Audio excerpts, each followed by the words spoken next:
ఇంకొక పక్క ధర్మ సమాజ్ పార్టీ కలిసి అనేక పోరాటాలు చేస్తున్న విషయం మీ అందరికీ తెలిసిందే. మరి అందులో ప్రధానంగా ఖమ్మం జిల్లాలో వెలుగుమట్ల కావచ్చు, మరి పరిగిలో ఇండస్ట్రీస్ కోసం అక్వైర్ చేస్తున్నటువంటి ల్యాండ్కి సంబంధించిన అంశం కావచ్చు, RRRలో ల్యాండ్ కోల్పోతున్నటువంటి భూ నిర్వాసితులు కావచ్చు, వీరందరి పట్ల అనేక రకాల పోరాట రూపాల్లో మేము పోరాడుతూ వచ్చినాం. కొన్ని చోట్ల రిజల్ట్ సాధించుకోగలిగినాం. ఖమ్మం వెలుగుమట్లలో దాదాపుగా 318 మందికి మళ్ళీ ప్రభుత్వం దిగివచ్చి అదే చోట పట్టాలు ఇవ్వడం, అదేవిధంగా పరిగి కానీ RRR కానీ మరి జరుగుతున్నటువంటి ప్రయత్నాలు ప్రభుత్వం ఆపేయడం, ఇవన్నీ కూడా మేము పాక్షిక విజయాలుగా భావిస్తూ, మరి సంపూర్ణ విజయం కావాలంటే ఖచ్చితంగా ఇందులో కేంద్ర ప్రభుత్వం ఇన్వాల్వ్మెంట్ ఉండాలి.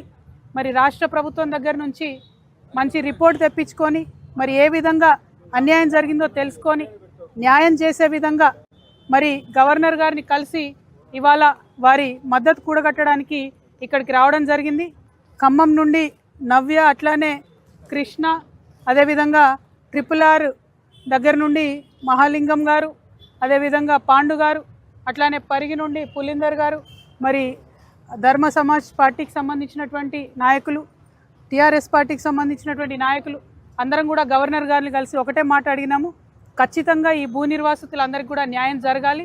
భూమి కోల్పోయినటువంటి రైతు నీళ్లలోంటి బయటపడ్డటువంటి చేప పిల్లలాగా తల్లడిల్తాడు కాబట్టి మరి వారిని ఆదుకునేటటువంటి ప్రయత్నం మనందరం కూడా చేయాలి. యావత్ సమాజం రైతుల పక్షాన, పేద ప్రజల పక్షాన నిలబడాల్సినటువంటి అవసరం ఉందని భావించి గవర్నర్ గారిని కలవడం జరిగింది. వారు చాలా సమయం ఇచ్చి ఈ అంశాలన్నింటినీ కూడా కూలంకుషంగా విన్నారు. మరి వారి వద్ద నుండి పాజిటివ్ రెస్పాన్స్ వస్తుందని, ప్రభుత్వం నుంచి న్యాయం జరుగుతుందని చెప్పి మేము ఆశిస్తూ ఉన్నాం. కొంత సమయం ఇస్తాం, వేచి చూస్తాం. అప్పటికి న్యాయం జరగకపోతే ప్రజాక్షేత్రంలోకి మళ్ళీ కూడా వెళ్ళడానికి వెనకాడబోమని ఈ సందర్భంగా స్పష్టం చేస్తూ మరి DSP అధ్యక్షులు గౌరవనీయులు విశారదన్ గారిని మాట్లాడవలసింది కోరుతున్నాం. మీడియా మిత్రులందరికీ నమస్కారం. ఈరోజు తెలంగాణ రాష్ట్ర ప్రభుత్వం ముఖ్యమంత్రి నేతృత్వంలో తెలంగాణలో వేల ఎకరాల భూదోపిడీకి పాల్పడింది. ఇది ఎంత భయంకరంగా సాగుతుందంటే ఇండస్ట్రీస్ పేరు మీద వేలాది ఎకరాలు కొల్లగొడుతూ ఉంది. మరో పక్కన ఖమ్మం జిల్లాలో వెలుగుమట్లలో ఇళ్లలో నివసిస్తున్నటువంటి భూదాన భూములలో ఇండ్లు ఏర్పాటు చేసుకున్నటువంటి భూమిని అక్కడ ఇళ్లని నేలమట్టం చేసి దాదాపుగా 718 ఇళ్లని నేలమట్టం చేసి అక్కడ ఆ విధంగా చేస్తూ ఉంటాం. మొత్తంగా రాష్ట్ర ప్రభుత్వం తెలంగాణ రాష్ట్రంలో వేలాది ఎకరాల భూదోపిడీకి తన యొక్క దోపిడీ అతి భయంకరంగా ప్రారంభించింది.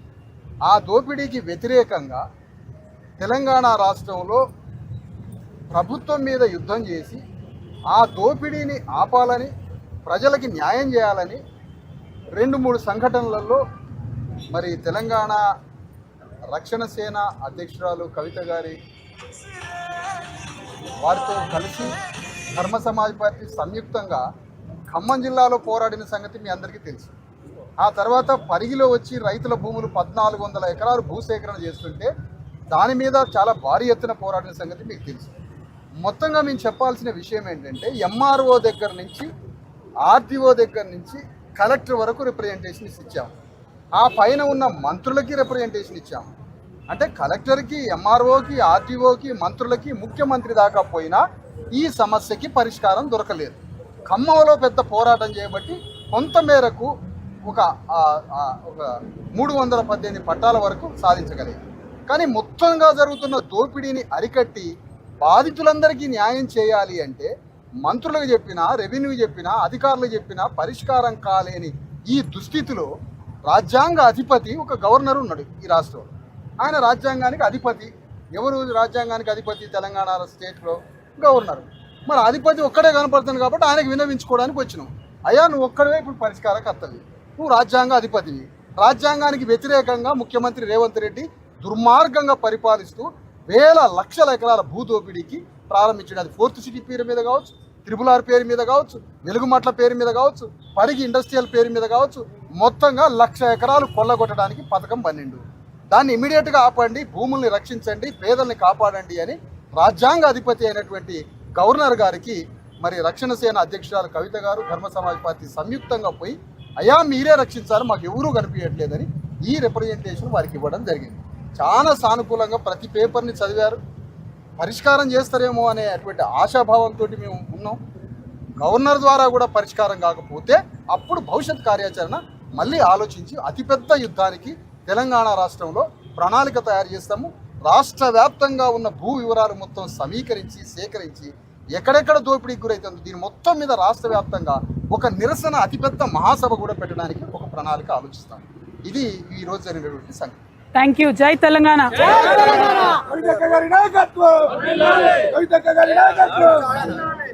గతంలో కూడా ప్రతిపక్షాలు, కొంతమంది, కొన్ని సంఘాలు, కొన్ని పార్టీల నాయకులు గవర్నర్ కలిసి కొన్ని ఇష్యూస్ మీద గవర్నర్ని కలుస్తున్నారు, కానీ గవర్నర్ నుంచి రియాక్షన్ ఏం లేదు. గతంలో లగచర్ల కానీ, గిఫ్ట్ పాలసీ కానీ ఇట్లాంటి విషయంలో కూడా కలిసి అవినీతి, మంత్రుల అవినీతి పైన కానీ గవర్నర్ నుంచి పెద్దగా రియాక్షన్ ఏం కనపడలేదు. బయట మీరు ఇచ్చిన రిప్రజెంటేటివ్ తీసుకుంటున్నారు, రియాక్షన్ లేదు. సో అట్లా ఇది అట్లా ఉంటే ఎట్లా మీరు ఏం చేస్తారు? అంటే వ్యవస్థను గౌరవిస్తూ వ్యవస్థకు విన్నవించుకోవాల్సినటువంటి బాధ్యత మాది. మేము ప్రజాస్వామ్యంలో ఉన్నాం కాబట్టి, ప్రజల పక్షాన్ని నిలబడి పోరాటం చేస్తున్నాం కాబట్టి ఆయా వ్యవస్థల్ని గౌరవిస్తూ వారి దగ్గరికి వెళ్ళి మొరపెట్టుకోవడం జరిగింది. ఇవాళ మా ముందే వెలుగుమట్ల ఇష్యూలో నేను గవర్నమెంట్ నుంచి రిపోర్ట్ తెప్పించుకుంటాను అని గవర్నర్ గారు చెప్పారు. అదేవిధంగా పరిగి విషయంలో కూడా ఇండస్ట్రీస్ మినిస్టర్ గారితో మాట్లాడతామని చెప్పారు. RRR విషయంలో కిషన్ రెడ్డి గారు కూడా రాయగిరి నుండి RRR వెళ్ళకూడదని ఇచ్చినటువంటి ఉత్తరాన్ని కూడా వారికి ఇవ్వడం జరిగింది. అక్కడ మున్సిపాలిటీ చేసిన తీర్మానాన్ని ఇవ్వడం జరిగింది. ఏ విధంగా అయితే RRRలో నార్త్ వైపు ఒక రేడియస్, సౌత్ వైపు ఒక రేడియస్ తీసుకొని ఇష్టానుగుణంగా 4 సార్లు అలైన్మెంట్ మార్చారు, అవన్నీ వివరాలు ఇవ్వడం జరిగింది. వారు కూడా కొంచెం ఆశ్చర్యానికి గురైనారు, మరి ఇంత పెద్ద ఎత్తున ఇంత అన్యాయం జరగడం ఏందని. సో వారి ప్రతిస్పందనను చూసి మేము ఆశావాహంగా ఉన్నాం. ప్రతిస్పందిస్తారని అనుకుందాం. దానికి ప్రభుత్వం కూడా మరి ఇవ్వాల్సినటువంటి పరిస్థితి, కాన్స్టిట్యూషనల్ ఆబ్లిగేషన్ అయితే ఉంది. దాన్ని పాటిస్తుందా ప్రభుత్వం, పాటించదా అన్న దాన్ని బట్టి మా యొక్క ఉమ్మడి కార్యాచరణ ఏందన్నది, ప్రజలకు ఏది మేలు చేస్తుంది అన్నది ఫ్యూచర్లో డిసైడ్ చేసుకుంటాం. కాకపోతే ప్రజల తరఫున మేము చేయాల్సినటువంటి అన్ని డోర్లు, ఎక్కాల్సినటువంటి అన్ని మెట్లు, తట్టాల్సినటువంటి అన్ని తలుపులు మేము తడతాం. ప్రజలకు ఎక్కడ మేలు జరిగినా మంచిదే, కాదంటే పోరాటం మాత్రం తప్పదు, అది శరణ్యమే.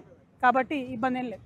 ముఖ్యమంత్రి మహిళలే ప్రధాన ఎన్నికలలో మహిళలు మద్దతు వస్తారు, వాళ్ళకి చీరల పంపిణీకి సంబంధించిన మాట్లాడుతూ కవిత శాపనార్థాలు పెడుతుంది, కేటీఆర్ అన్నట్టు మన మధ్య శాపనార్థాలు పెడుతున్నారు, వాస్తవాలు చెప్తున్నారు. ఇప్పుడు నా సంగతి పక్కన పెడితే తెలంగాణలో ఉన్నటువంటి ఆడబిడ్డలలో ఈ నవ్య కూడా ఒకటి. ఆమె ఇల్లు ముఖ్యమంత్రి గారు ఏమాత్రం కనికరం లేకుండా రాత్రికి రాత్రి కూలగొట్టిండ్రు. అట్లా నవ్యలాగా ఎంతోమంది ఆడబిడ్డలు ఖమ్మం వెలుగుమట్ల ఇండ్లు కూలిపోతుంటే ఒక ఆడబిడ్డకు అక్కడికక్కడే గర్భస్రావం అయితే ఏడుస్తున్నటువంటి ఆ భర్త ఏడుపు ఇంకా కూడా వినబడుతుంది మా అందరికీ. అంటే ముఖ్యమంత్రి గారు ఏదో 100 రూపాయల చీర ఇచ్చేసి మొత్తం తెలంగాణలో ఉన్న ఆడబిడ్డలందరికీ న్యాయం చేశానని చెప్పి మాట్లాడితే అది అన్యాయం.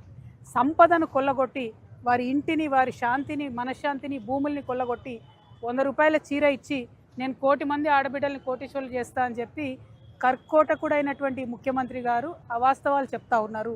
ఆ విషయం తెలంగాణ ప్రజలు, తెలంగాణ ఆడబిడ్డలు ముఖ్యంగా గమనిస్తూ ఉన్నారు. కాబట్టి మా పోరాటం ఆ బిడ్డలకు న్యాయం జరిగే వరకు కొనసాగుతుంది. ముఖ్యమంత్రి రేవంత్ రెడ్డి మాట్లాడుతూ 70% వరకు ఆల్రెడీ వడ్లను కొనేసినాము, రైతులకు ఎలాంటి ఇబ్బంది లేదు, కేవలం 30% వరకు ఉన్నాయని చెప్పి చెప్తా ఉన్నారు. బట్ ఇంకా కూడా కళ్ళాల్లో వడ్లలాగే ఉన్నాయి, కాంటాలైనటువంటి బస్తాలు అక్కడే ఉన్నాయి. ఈవెన్ రైతులు ఆత్మహత్య చేసుకున్నటువంటి పరిస్థితి కనిపిస్తాం. ముఖ్యమంత్రి గారు విమానం ఎక్కి ఢిల్లీకి వెళ్తారు కదా, కింద కళ్ళాల్లో ఉన్న రైతులు కనబడరు కదా ఆయనకు. కాబట్టి ఆయన మొత్తం క్లియర్ అయిపోయినాయి, కళ్ళాలలో ఎవరు లేరు, వడ్లు లేవు అనుకుంటున్నారు. కానీ దిగి ఒక్కసారి కాలినడకన నడిస్తే తెలుస్తుంది, కళ్ళాలకు పోయి చూస్తే తెలుస్తుంది. మా కార్యకర్తలు మేము ఎప్పటికప్పుడు ప్రజల్లో ఉండి నడిచి నేల మీద చూస్తున్నాం కాబట్టి రైతు దుఃఖం ఏందన్నది అర్థమవుతుంది. ఇవాళ ప్రభుత్వంలో ఉన్నటువంటి వాళ్ళని మేము కోరేది ఒకటే, మనందరం కూడా రైతు బిడ్డలమే. రైతు బాధతో ఉంటే, రైతు పంట పండించకపోతే ఎవరికి కూడా ప్రశాంతంగా ఉండదు, ఎవరికి కూడా తినడానికి బుక్కెడు బువ్వ కూడా ఉండదు. ముఖ్యమంత్రి గారు అబద్ధాలు చెప్పడం మానేసి వాస్తవాలు తెప్పించుకోండి. మీరు ఎందుకు కొంటలేరు, కొనకపోతే వచ్చే వడగండ్ల వాననో ఏదైనా వెదర్ మారితే వచ్చేటటువంటి పరిస్థితుల్లో రైతులు ఎంత ఆగమవుతారు. అందుకే మొన్న సెక్రటేరియట్ ముంగట వడ్లు పోసి ధర్నా చేయాల్సిన పరిస్థితి వచ్చింది. ఏ జిల్లాలో చూసినా దుఃఖమే ఉన్నది, ఏ జిల్లాలో చూసినా రైతులు సంతోషంగా లేరు. కాబట్టి ముఖ్యమంత్రి గారు వాస్తవాల్ని తెలుసుకోవాలి, అబద్ధాలు చెప్పకూడదు.